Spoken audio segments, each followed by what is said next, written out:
Ada seorang orang soleh, Bapak Ibu sekalian, kisah berhubungan dengan keluh kesah kepada Allah. Orang miskin, anaknya 4-5 orang, susah hidupnya. Kisah dulu, kisah klasik. Dia lagi duduk, istrinya hidangkan makan, makan pas-pasan antara dia, istri sama anak-anaknya 5 ini. Orang miskin, susah hidupnya. Ada yang ketuk pintu malam-malam, begitu ketuk pintu dibuka, dia suruh istrinya buka. Buka, ternyata orang miskin yang lain minta makanan. Orang miskin yang lain minta makanan. Maka istrinya lihat ke suaminya, apa perintahnya nih?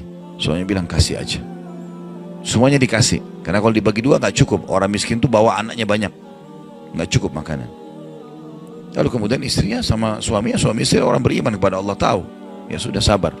Tapi subhanallah, beberapa saat kemudian, kalau kita beberapa jam kemudian lah, menjelang malam hari, lebih gelap ya, sudah mulai masuk pertengahan malam, jam 12 malam, mereka kelaparan semua. Istrinya bilang, anak-anaknya nangis, saya lapar, kamu juga lapar, anak-anak lapar, bagaimana? Kata suaminya, tenanglah, saya akan coba cari jalan keluar, minta kepada Allah. Istrinya nggak paham suaminya mau kemana. Dia pakai bajunya, baju keluar, kemudian dia keluar pergi ke masjid dekat rumahnya. Malam hari, jam 2 malam. Dia keluar, dia masuk di masjid, lalu dia sholat tahajud. Dan ini sifat orang beriman. Berkeluh kesah sama Allah itu jangan cuma hal yang besar, dari hal yang kecil. Manja sama Allah itu baik. Ngeluh terus, minta terus sama Allah. Allah suka hambanya yang tamak dengan rahmat Allah. Tamak dengan rahmat Allah. Sudah sehat, minta ditambah kesehatan. Sudah kaya, minta ditambah kekayaan. Selalu minta tamak dengan rahmat Allah. Dan sudah pernah saya bilang, meminta sesuatu agar nikmat ditambah atau bertahan, itu adalah pahala lebih besar daripada kalau cobaan sudah datang baru kita minta diangkat cobaan tersebut. Kita sehat, minta agar Allah pertahankan kesehatan, itu lebih besar pahalanya dibandingkan nanti sakit baru minta disembuhkan. Jadi tamak dengan rahmat Allah itu penting. Kalau bahasa saya sebenarnya bermanja-manja sama Allah. Selalu ya Allah bantu, ya Allah tolong, ya Allah mudahkan, ya Allah terus hidupnya. Kalimatnya selalu begitu. Orang ini masuk ke dalam masjid, dia sholat malam lalu dia minta sama Allah, doanya begitu, ya Allah engkau tahu aku kelaparan dengan istriku dan anakku malam ini, maka berilah kami makan. Minta makan sama Allah ya. Maka yang terjadi dalam kisah ini dikatakan ada seorang raja, pemimpin wilayah itu, sudah 1 minggu mau taubat. Sudah seminggu mau taubat. Dia tidak tahu harus kemana. Pada malam itu, di mana orang soleh yang miskin ini sedang ibadah minta tolong kepada Allah dikasih makan, raja ini gelisah. Dia keluar lalu dia bawa 1 kantong uang emasnya. Dia bawa juga sekantong makanan yang terbaik yang dia punya di istananya. Kemudian dia bilang, ya Allah sebagai bentuk taubatku kepadamu, saya akan berikan ini kepada hambamu yang engkau tunjuk ya. Lalu kemudian sebagai bentuk juga, saya tidak memilih kecuali engkau yang memilih Allah, saya tidak akan pegang tali kekangan kuda ini, saya biarkan dia jalan kemana. Akhirnya orang raja ini naik di atas kudanya, dia bawa itu kemudian jalan kudanya mampir di masjid yang ada orang soleh itu. Dia bilang, saya tidak tahu kenapa kuda ini mampir di masjid. Lalu saya turun, saya temukan dalam masjid, waktu zaman dulu gak ada lampu, gak ada penerangan, cuma dia dengar suara gelap di masjid. Dia masuk, temukan ada orang ini lagi berkeluh kesah sama Allah, minta, ya Allah saya sama istri saya kelaparan sama anak-anak, berilah kami makan gitu kan. Maka dia bilang, raja ini pun setelah orang itu berdoa sholat lalu dipanggil, dia bilang, saya seorang raja di sini, saya raja di sini, saya sadar bertobat kepada Allah dan saya dengar doamu tadi kau minta makanan, maka ini saya kasih, ini harta saya yang saya niat sedekahkan dengan makanan, ambillah. Dan kalau kau punya masalah lagi, datang ke istana saya kapan saja.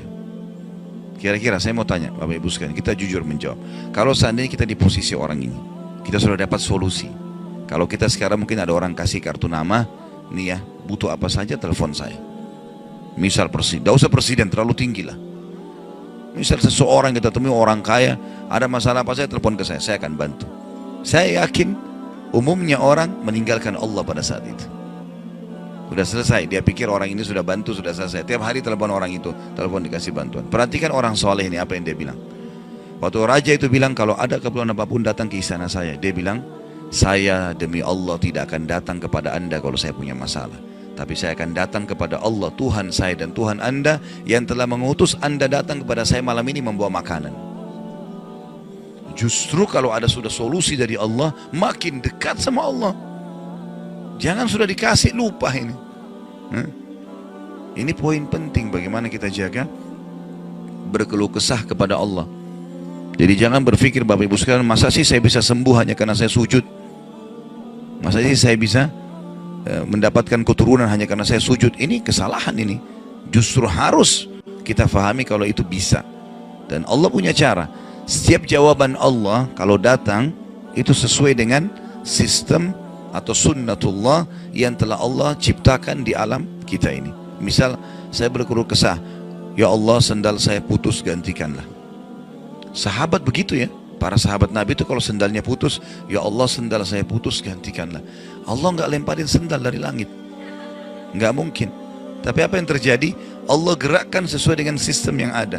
Allah buat ada orang lain melihat kita kasihan dikasih sendal, atau dia dapat duit dia bisa beli sendal. Jawabannya Allah begitu, dalam bentuk sinyal datangnya. Jadi harus peka menangkap itu.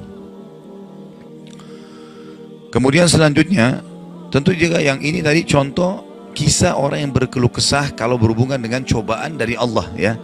Dia tidak keluh kesah kecuali kepada Allah. Sekarang kita masuk ke contoh kalau cobaan dari manusia. Tadi saya bilang orang digunjing, orang dihina, orang difitnah segala macam. Dia tidak balas kebodohan dengan kebodohan. Jangan pelanggaran dengan pelanggaran. Pasangannya selingkuh, dia juga selingkuh. Dua-dua dosa. Dua-dua dihukum sama Allah. Tidak ada urusan sama kita itu. Tidak ada urusan sama kita. Ya.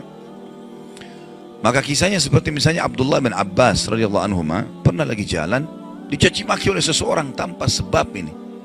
Datang tiba-tiba caci maki dia. Ibnu Abbas dengarin saja apa yang disampaikan orang itu. Sudah selesai kata Ibnu Abbas, sudah selesai. Dia bilang iya, orang ini kebetulan lihat Ibnu Abbas pakai jubah baru. Ini kamu itu mentang-mentang sahabat Nabi, kamu itu pakai jubah mahal-mahal segala macam. Hasud, orang hasud gitu. Tiba-tiba bayangin kalau kita lagi naik di mobil orang ketuk kaca. Kamu kenapa pakai mobil baru? Kamu kenapa? Apa urusannya sama orang ini gitu? Mungkin kita marah-marah sama orang ini. Ibnu Abbas diam, didengarin semua, sudah selesai. Karena tidak mungkin tergerak orang ini mengucapkan sesuatu kecuali memang ada sebabnya. Dia biarin, sudah selesai kamu sudah. Baik, dibuka jubahnya, ini ambil hadiah buat kamu. Sampai orang itu malu. Sudah caci maki dikasih hadiah lagi. Dan yang dia sorotin ini adalah jubahnya Ibnu Abbas. Sampai dia menjadi muridnya Ibnu Abbas. Nah, bisa nggak kira-kira kalau orang ketuk kaca mobil, kenapa pakai mobil baru? Ambil deh mobilnya.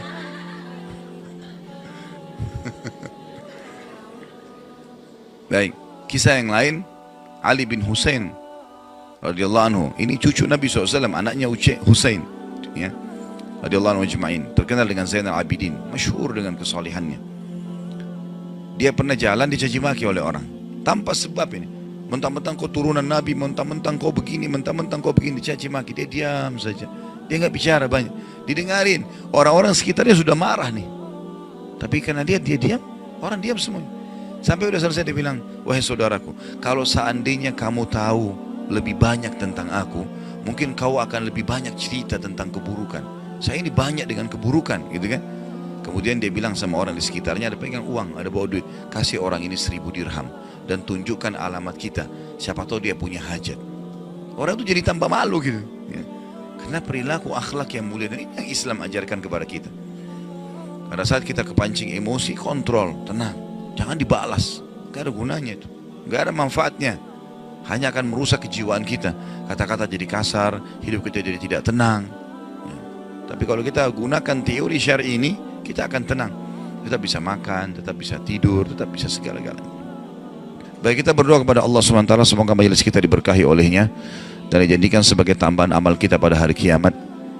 Dan semoga saja seluruh amal yang pernah kita kerjakan, yang akan kita kerjakan sampai ajal menjelang datang, diterima dengan kemahamurahannya. Dan semoga semua dosa yang pernah kita kerjakan, sekecil sampai sebesar apapun, diganti dengan kemahamurahan Sang Pencipta menjadi pahala. Dan kita mendoakan Indonesia untuk selalu makmur, damai, tentram, dan seluruh muslimin bersatu di bawah bendera tauhid, la ilaha illallah Muhammad Rasulullah, kembali dalam segala ibadah mereka kepada Al-Quran dan Sunnah. Dan semoga Allah juga memberikan pemimpin-pemimpin yang muslim, yang adil, kembali kepada Al-Quran dan Sunnah. Dan juga semoga Indonesia menjadi contoh bagi negara-negara yang lain. Dan kita selalu mendoakan saudara kita di Palestina, di Syria, di Yaman, di Irak, di Myanmar, di Ahsa, dimanapun mereka berada yang sedang tertindas. Semoga Allah ikhlaskan niat mereka, terima para syuhada mereka, mulakan Islam di tangan mereka dan tangan kita semua. Dan semoga Allah partisipasikan kita bersama mereka di pahala, baik dengan doa, dengan harta, dan juga dengan jiwa kita. Dan semoga Allah dengan kemahamurahannya menyatukan kita semua di surga firdausnya tanpa hisab, sebagaimana yang satu kita di majelis ilmu yang mulia ini. Allahu alam, ini mungkin yang kita sampaikan, mudah-mudahan bermanfaat. Subhanakallahumma bihamdika asyhadu an la ilaha illa anta astaghfiruka wa atubu ilaik. Wassalamualaikum warahmatullahi wabarakatuh.